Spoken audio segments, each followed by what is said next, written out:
عليكم ورحمة الله وبركاته. وعليكم السلام ورحمة الله.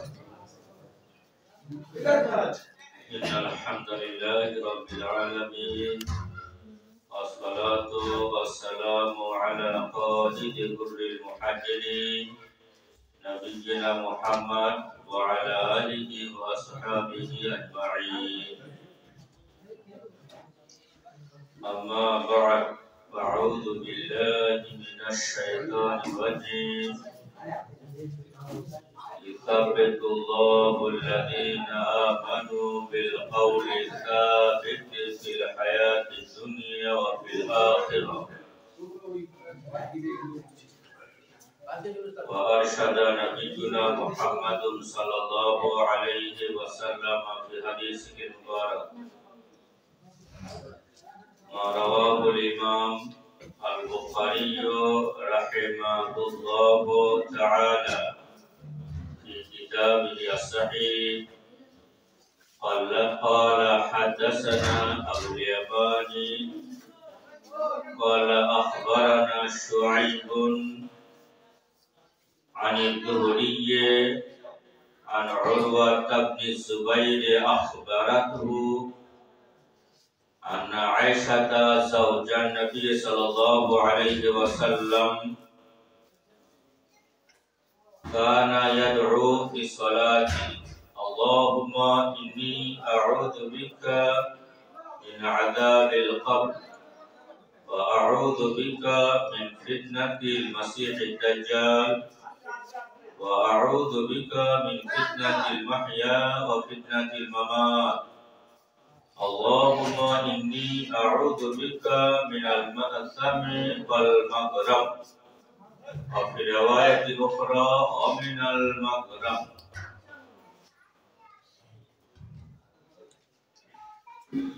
আজকের এই মাসিক দিনী সভার সম্মানীয় সভাপতি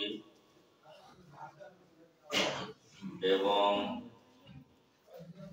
ভূপৃষ্ঠে সর্বোত্তম জায়গা মসজিদে বসে থাকা সম্মানীয় দিনী ভাইরা, পর্দার অন্তরালে দিনী বোনেরা, আমি আপনাদের সম্মুখে সূরা ইব্রাহিম আয়াত নম্বর 27 পাঠ করেছি। قبل أن أتكلم على هذا الموضوع أسأل الله التوفيق والسداد لأن ما توفيقي إلا بالله عليه توكلت وإليه أنيب। প্রশংসা মাত্রই আল্লাহ রাব্বুল আলামিনের, যিনি আমাদেরকে তার মনোনীত দিন ইসলাম সম্পর্কে কিছু আলোচনা করার এবং শোনার তৌফিক দান করেছেন। বলি আলহামদুলিল্লাহ। আলহামদুলিল্লাহ। অতঃপর তার রাসূল আমাদের নবী মুহাম্মদ সাল্লাল্লাহু আলাইহি সাল্লামের উপরে অসংখ্য অগণিত আনকাম দরুদ ও সালাম বর্ষিত হোক। আল্লাহুম্মা সাল্লি ওয়া সাল্লিম ওয়া বারিক আলা আবদিকা ওয়া নাবিয়্যিকা মুহাম্মাদিন ওয়া আলা আলিহি ওয়া আসহাবিহি আজমাইন। সম্মানিত উপস্থিতি, আজকে আলোচনাটা ঠিক এরকম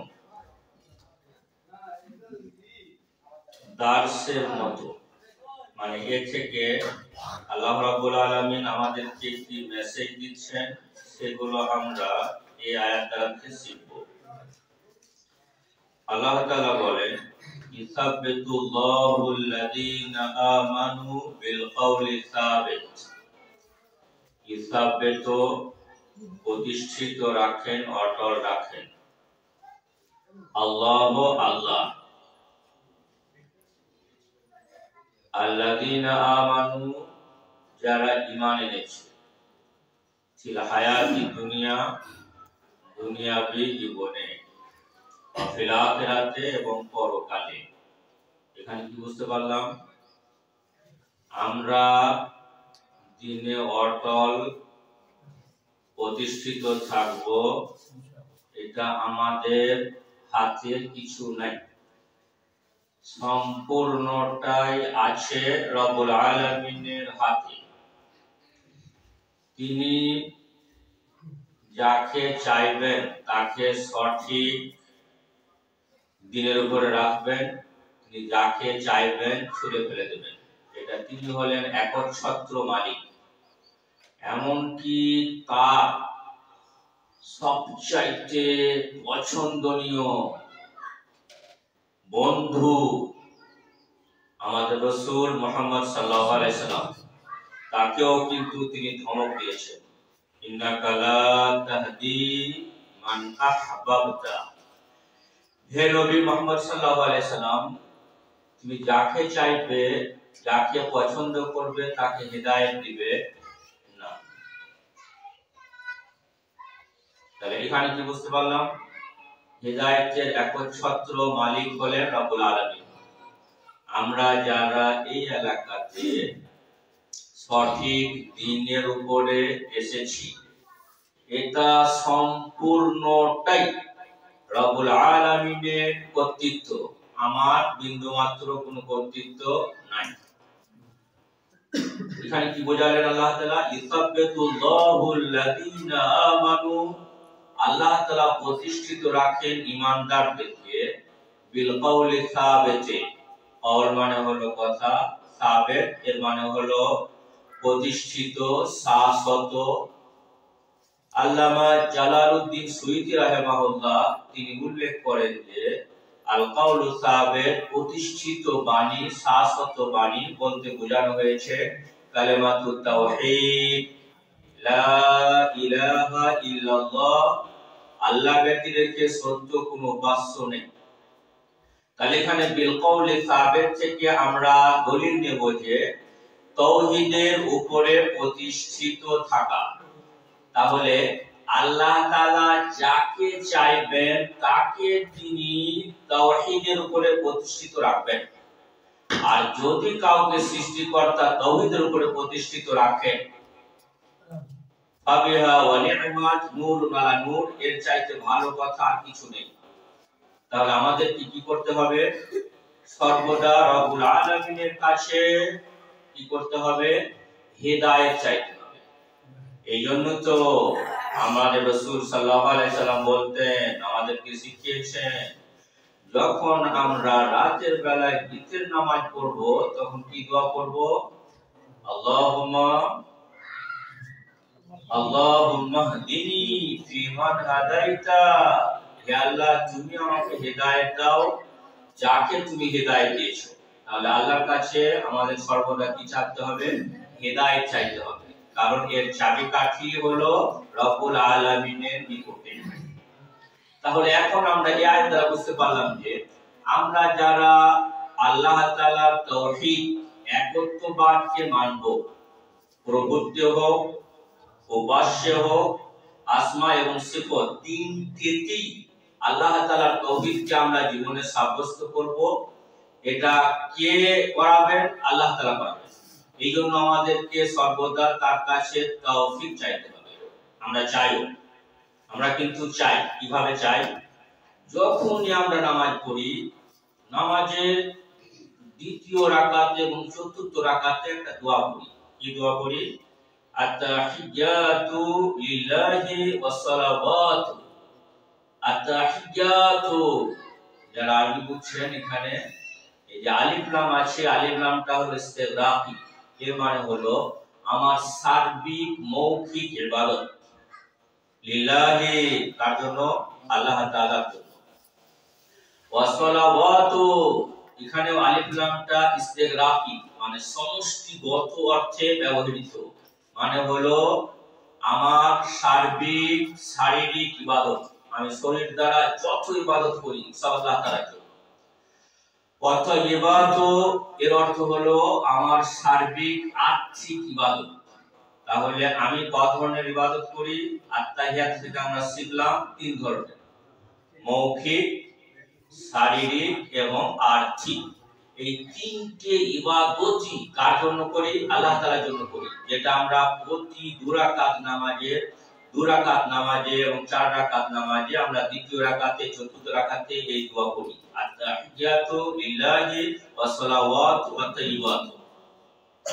এটা আমাকে প্রমাণ করে দেখাতে হবে যে আমি কালেমায়ে তাওহীদের উপরে প্রতিষ্ঠিত আছি, আর আমি মুখে খালি কেবলমাত্র আল্লাহ ব্যতীত কোনো উপাস্য নেই বললাম, আর যখন একান্ত প্রয়োজন হলো নিরুপায়ে গিয়ে আমরা মাজারে গেলাম, দেখলাম আল্লাহর কাছে চাইছি দিচ্ছেন না, নিরুপায় হয়ে একটা লোক কি হলো মাজারে গেল।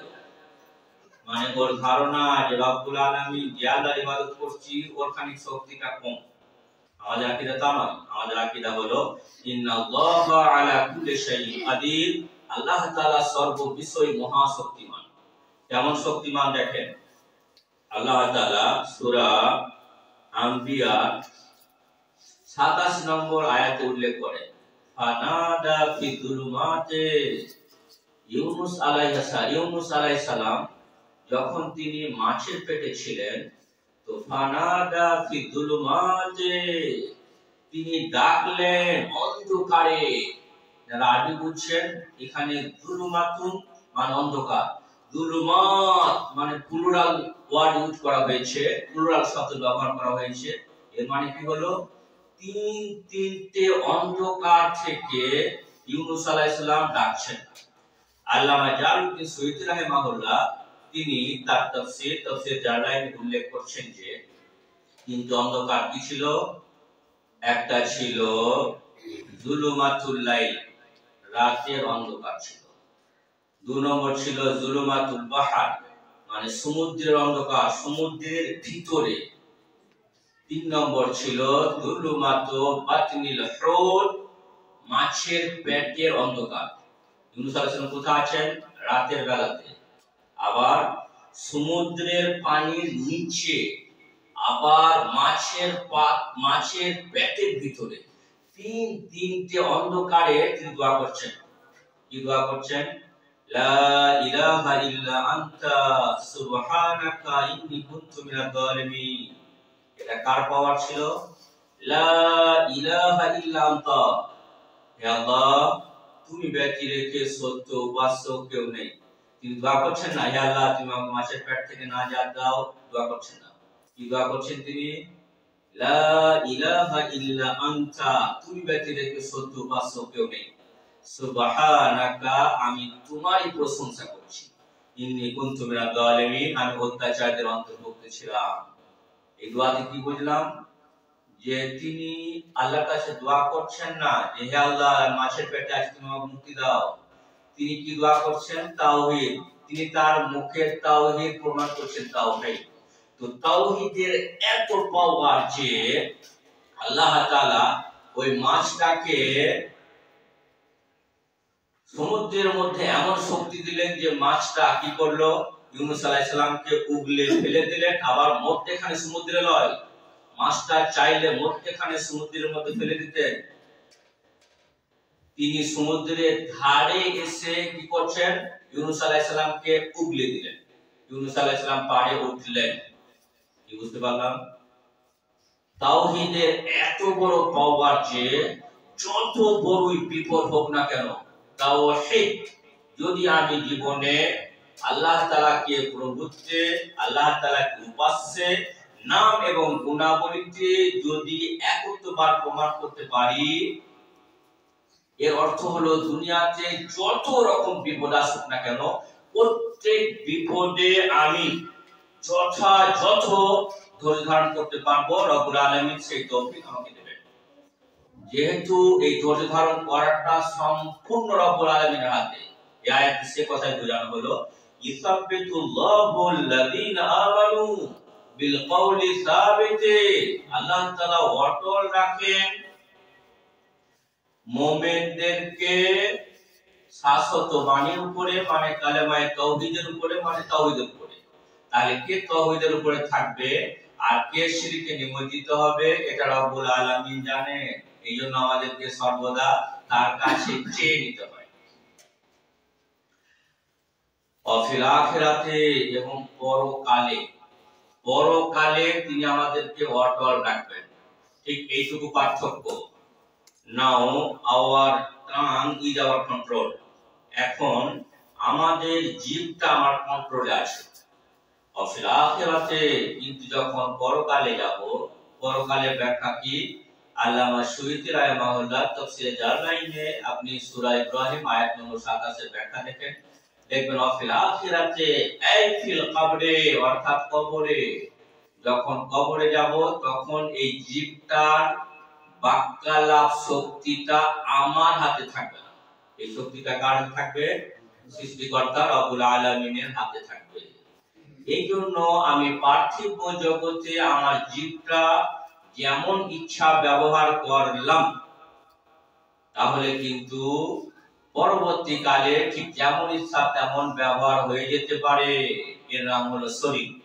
শরীরের নাম মহাশয়, যা সওয়াবে তাই সয়। যদি আমি আমার মুখটাকে গালি দিয়ে, গীবত করে, লোকের সমালোচনা করে, লোককে ধমক দিয়ে কাটিয়ে থাকি, সেই দিনেও কিন্তু আমার এই জীবটা কি করবে না? আমার কন্ট্রোলে থাকবে না। ঠিক যেমন অভ্যেস করেছি সেরকম হয়ে যাবে।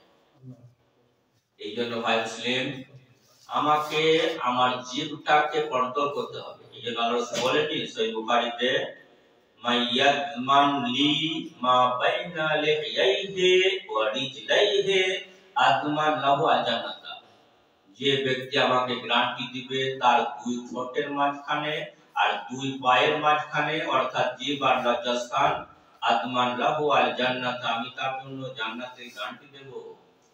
ইসাবিতুল্লাহু আল্লাযিনা আমানু বিল কওলি সাবিতি ফিল হায়াতি দুনিয়া ওয়া ফিল আখিরাতি, মানে পরকালে। এখানে পরকাল কখন শুরু হয়? যখন একজন ব্যক্তি চোখ মুজে দেয় তখন শুরু হয়। সুনানে মিশকাতে 130 নম্বর এবং 131 নম্বর, 130 নম্বর হাদিস আবু হুরায়রা রাদিয়াল্লাহু আনহু থেকে, 131 নম্বর হাদিস বারা বিন আযিব রাদিয়াল্লাহু তাআলা আনহু থেকে তিনি বলছেন, ইযা উকবিরাল মাইয়াত, যখন মাইয়াতকে কবর দেওয়া হবে। কবরের অর্থ কি? মাইওয়ারি বিহি আল-জুসাতা, যার দ্বারা ডেড বডিটাকে লুকিয়ে দেওয়া হয়।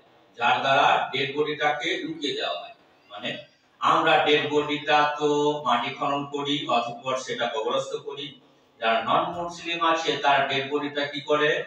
তারা জ্বালিয়ে দেয়, পুড়িয়ে দেয়, অর্থাৎ চক্ষু আড়াল করে। কবর কার নাম? এই আমার বাড়ির পাশে যে গর্তটা আমি করলাম, অতঃপর আমার ডেড বডিটা সেখানে রাখা হলো, কেবলমাত্র এইটাই কবর? এর কি হিসাব হবে? নাকি যারা ডেড বডিটাকে জ্বালিয়ে দেয়, ডেড বডিটাকে অন্য যে কোনো ভাবে চক্ষু আড়াল করে, সেটাকেই কবর বলা হয়। ঠিক সহিহ বুখারীতে বেশ কয়েকবার একটা হাদিস উল্লেখ আছে। আল্লাহ রাসূল বলছেন, কানা রাজুলুন মিন বানি ইসরাঈল, বানি ইসরাঈলের যুগে একটা লোক ছিল, লাহু আমওয়ালুন ওয়া আওলাদুন, যে লোকটার সম্পদও ছিল, সন্তানও ছিল। বুঝতে পারলেন? পার্থিব জগতে আমাদের দৃষ্টিতে সুখের চাবিকাঠি হলো যার সন্তান আছে আর সম্পদ আছে। ফালাম্মাহতুদেরা, যখন ওই লোকটা মরণাপন্ন হলো, দাআ লিবানিহি, তিনি তার সন্তানদের ডাকলেন, ওয়াকালা লাহুম, এবং তাদেরকে বললেন, আনা কাইফা আবুকুম, বলো তো আমি তোমাদের কেমন পিতা? ছেলেরা বলল, আনতা খায়রু আবিন, আপনি হলেন আমাদের উত্তম পিতা। আনতা তারাকতা আমওয়ালান ওয়া আওলাদান, আপনি সম্পদ ছেড়ে যাচ্ছেন এবং আপনি সন্তান ছেড়ে যাচ্ছেন।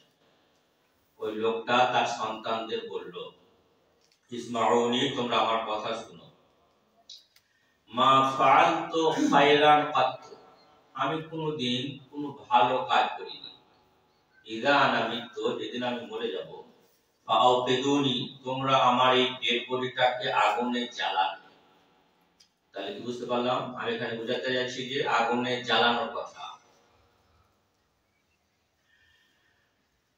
ফাহিমুনি, অতঃপর তোমরা আগুনে জ্বালিয়ে আমার ডেড বডিটাকে কয়লা করবে।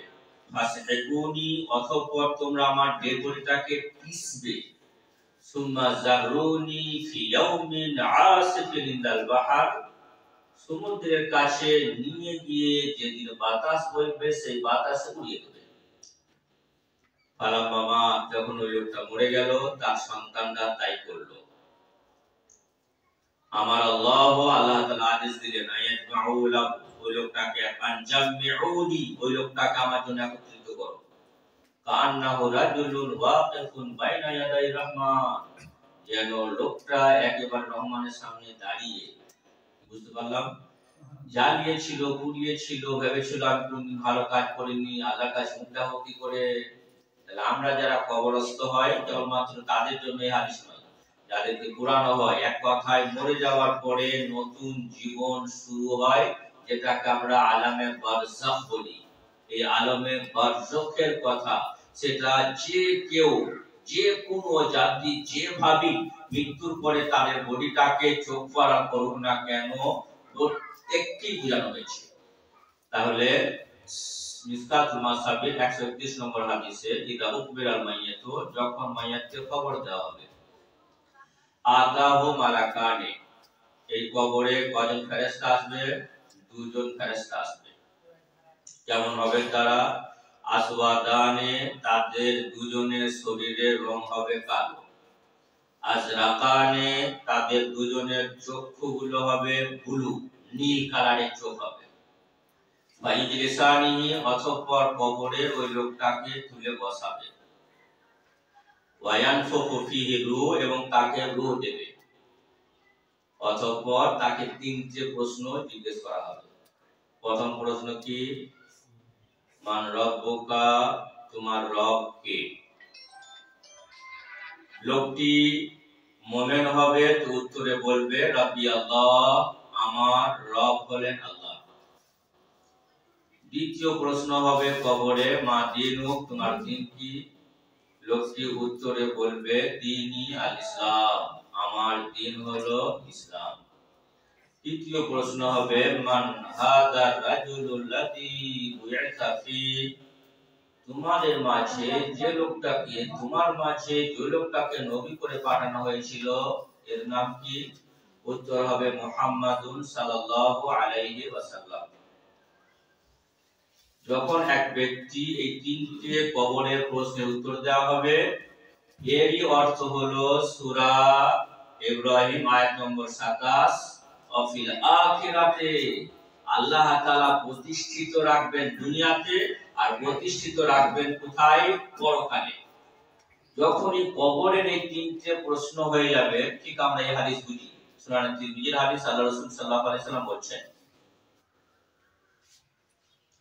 যে ব্যক্তি কবরে তার প্রশ্নের উত্তর দিয়ে দেওয়া হবে, আমা বা'দাহু আইসারা মিনহু, তার পরবর্তী সারা জীবনটাই একবারে জান্নাত যাওয়া পর্যন্ত তার সাথে সহজ আচরণ করা হবে, সহজ হবে। তাহলে আমাদের কি টার্গেট থাকতে হবে?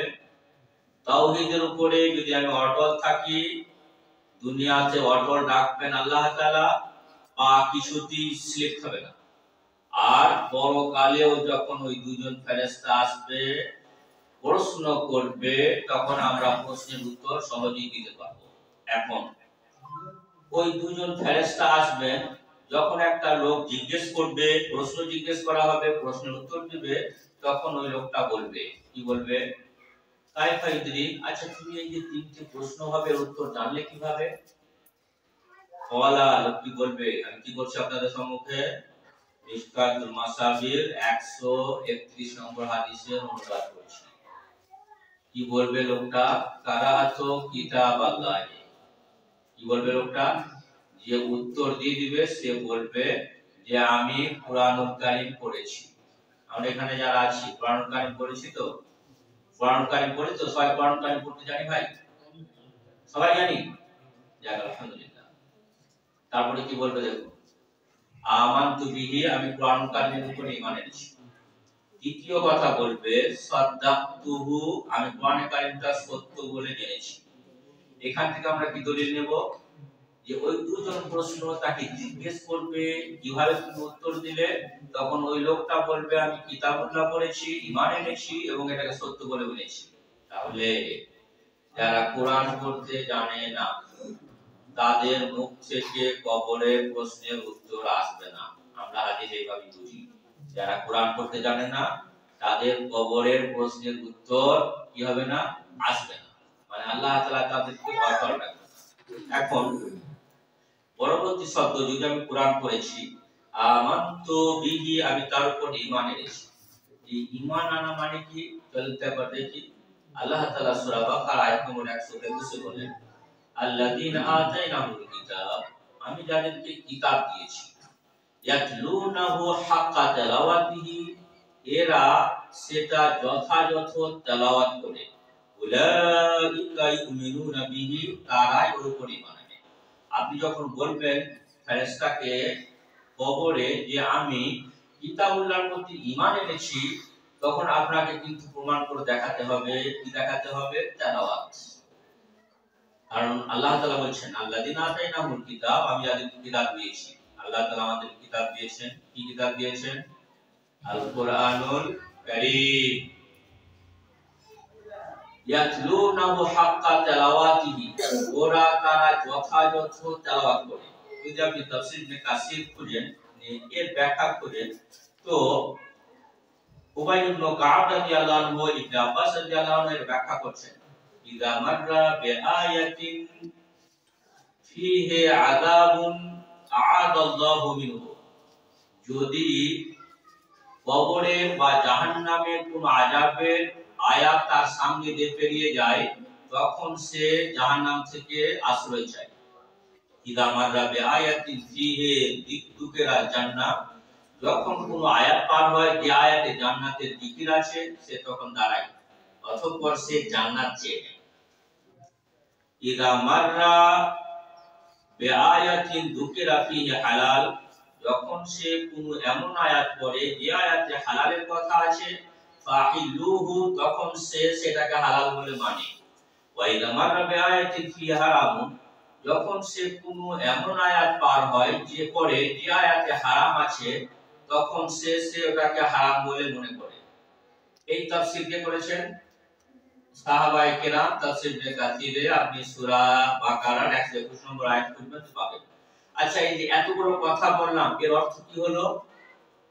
এর অর্থ হলো যে কোরআনটাকে বুঝিয়ে পড়তে হবে, না হলে কোনটা হালালের আয়াত, কোনটা হারামের আয়াত, কোন আয়াতে জান্নাতের কথা আছে, কোন আয়াতে আযাবের কথা আছে, বুঝবো কি করে?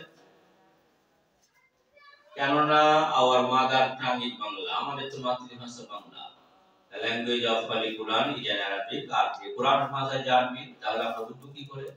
তাহলে এরই নাম হলো কোরআনটা কি করতে হবে? তেলাওয়াত করতে হবে। তেলাওয়াত ব্যতীত রেখে কোরআনের উপরে ঈমান আনাটা ইম্পসিবল। তাহলে এখন তেলাওয়াত বুঝতে হবে। চলুন তো মুহাদ্দিসিনে কেরাম তেলাওয়াত এর অর্থ কি বলেন। শেখ মোহাম্মদ বিন সালেহ আল উসাইমিন রাহিমাহুল্লাহ তাআলা, যিনি 1999 তে মারা গেলেন এবং সৌদির নির্বাচিত মুফতি ছিলেন, আমরা ঠিক ওনাকে এরকম জানি, মানে চামড়া থেকে তিনি চুল তুলতে পারতেন। এর মানে কি হলো? হাদিসের এত অভিজ্ঞ, তিনি ছিলেন একজন ফাকিহ। তার বই পড়লে আমরা এটা বুঝতে পারি। তিনি বলছেন, আত-তিলাওয়াতু তানকাসিমু ইলা সালাসাতি আকসাম, তেলাওয়াত হলো তিন প্রকারের, অর্থাৎ তিনটি জিনিস আমার কোরআন পড়ার মধ্যে থাকতে হবে, তখনই ওর নাম হলো তেলাওয়াত। নাম্বার 1, তেলাওয়াতুল লফজি, প্রোনাউন্সিয়েশন, উচ্চারণ। আজকাল দেখবেন আপনি নুরানি কায়দাতে বা ইত্যাদি যে সমস্ত আরবি কায়দা আছে, তাজবিদের বই আছে, ওই বইগুলোতে দেখবেন কুরাতি লেখা আছে। আরবি বর্ণমালায় 29টা অক্ষর আছে। এই 29টা অক্ষরের 17 থেকে 18 জায়গা ওষ্ঠ থেকে নিয়ে কণ্ঠনালীর নিম্ন পর্যন্ত 18 জায়গায় 29টা অক্ষর আদায় করতে হয়। এই অক্ষরগুলো আদায় করা আমাদের শিখতে হবে।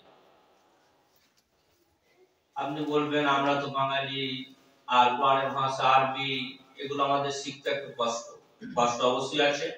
তারপরে আপনি চেষ্টা করবেন, চেষ্টা করলেই রব আপনাকে কি করবে? মাফ করবে। এখন আপনি চেষ্টা করবেন কিভাবে? আমার বয়স হয়ে গেছে অনেক, আর আমাদের মসজিদে ইমাম সাহেব আছেন ছোট, তাহলে ওর কাছে শিখবো কিভাবে? এখানে খেয়াল রাখতে হবে যে ইসলামের শিক্ষার ক্ষেত্রে কোনো লজ্জা নাই।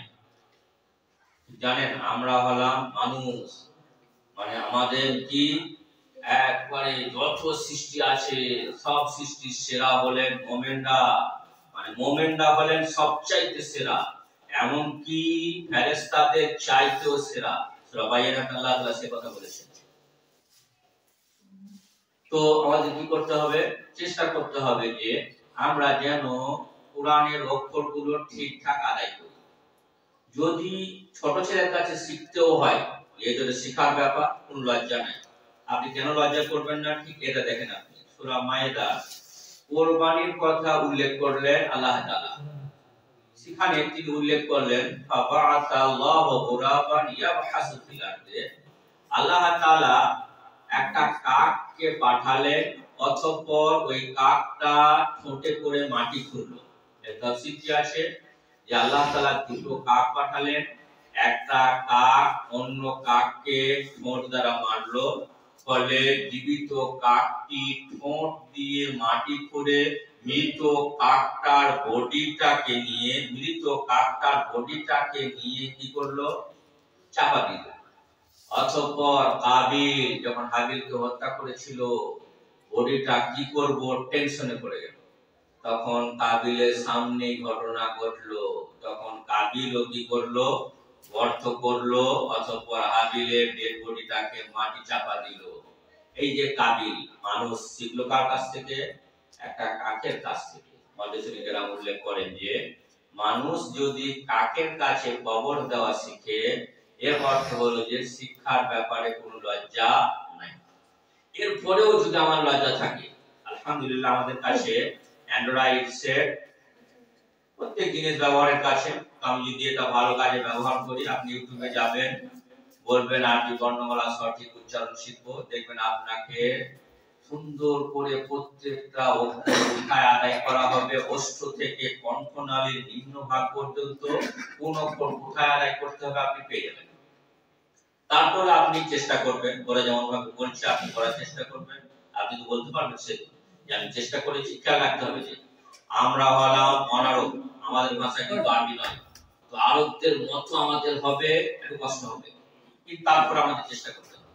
কারণ আরবি ভাষাটা এমন একটা শুদ্ধ ভাষা যে ছোট কাপের জায়গায় বড় কাপ বেরিয়ে গেলে মানে আকাশ পাতাল প্রভেদ হয়। ঠিক এরকম যদি আমি বলি কুল মানে খাও, আর কুল মানে আপনি বলুন, ঠিক এরকম এভেলেবেল দেখা যাবে। এই জন্য আমাদের কি করতে হবে? কোরআন তেলাওয়াত করতে গেলে প্রথমত সঠিক উচ্চারণ শিখতে হবে। চেষ্টা করি আমরা, আল্লাহ তৌফিক দেন। নাম্বার 2, তেলাওয়াতুল মানা, অর্থাৎ অর্থ বুঝতে হবে। যদি বলি অর্থ বুঝবো কি করে? আজকাল যদি 50-20 বছর আগে লোকেরা বলতো তাহলে হয়তো মানা যেত, আজকাল মানা যাবে না। অ্যান্ড্রয়েড সেটা আপনি কোরআন ডাউনলোড করুন, দেখেন প্রত্যেক অক্ষরের নিচে নিচে, প্রত্যেক শব্দের নিচে নিচে মানে দেওয়া আছে। যদি আপনি পড়তে না পারেন, আপনি ক্লিক করবেন, তা আপনাকে পড়েও দেখিয়ে দেবে, এত সুবিধা। আবার আপনি আরেকটা ক্লিক করুন, তাফসীর বেরিয়ে যাবে, আপনি যে তাফসীর পড়তে চান সেই তাফসীর দেখুন, পেয়ে যাবেন। তাহলে আজকাল ওই পুরাতন যুগের লোকেরা বলতো যে কোরআন কিভাবে বুঝবো, তাদের কথা সাইড, আজকাল আর এই কথা এই আপত্তি অগ্রহণযোগ্য। নাম্বার 3, তেলাওয়াতুল মানা, অর্থ বুঝতে হবে। যখন এই তিন ব্যক্তি এই অর্থ বুঝলো, এর মানে হলো লোকটা কোরআন তেলাওয়াত করলো, তখন লোকটা কোরআনের প্রতি ঈমান আনলো। আমাদের মাথা থেকে পাঠ করতে হবে যে আমাকে কোরআন খতম দিতে হবে। আমরা একটা বই পড়াই, বইটার নাম ফাতুল মান্নান, শেষ দিকে উল্লেখ আছে আবু বকর সিদ্দিক রাদিয়াল্লাহু আনহু বলেন, ইরাবু আয়াতিনাল কুরআনিল কারীম আহাব্বু ইলাইহা আন আহফাযাহা, কোরআনের একটা আয়াত বুঝে পড়া আমার নিকটে মুখস্থ করার চাইতে অনেক বেশি প্রিয়। কে বলছেন? আবু বকর সিদ্দিক রাদিয়াল্লাহু আনহু। এই জন্য অনেক পড়তে প্রতিদিন জরুরি নাই, আপনি প্রতিদিন 5টা আয়াত করে পড়ুন, 5টা আয়াত বুঝে পড়ুন, এটা আপনার ইবাদত হবে। এখন আপনি কি করলেন? কোরআনের উপরে ঈমান আনতে পারলেন, কোরআনটাকে সত্য বলে মানতে পারলেন। যখন আপনি এটা পারবেন, কবরে প্রশ্ন করা হলে আপনি যথাযথ উত্তর দিতে পারবেন। তাহলে আল্লাহ তাআলা আয়াতে কি বলেন? ইসাব্বিতুল্লাহুল্লাযীনা আমানু বিল কওলি সাবিত ফিল হায়াতিদ দুনিয়া, আল্লাহ তাআলা অটল রাখেন মুমিনদেরকে কালেমায়ে তাওহীদের উপরে দুনিয়াতে, ফিল আখিরাতে এর মানে হলো পরকালে, অর্থাৎ বোঝানো হয়েছে এই ফিল কবরে মানে কবরের প্রশ্নের উত্তর দিতে কোনো অসুবিধা হবে না।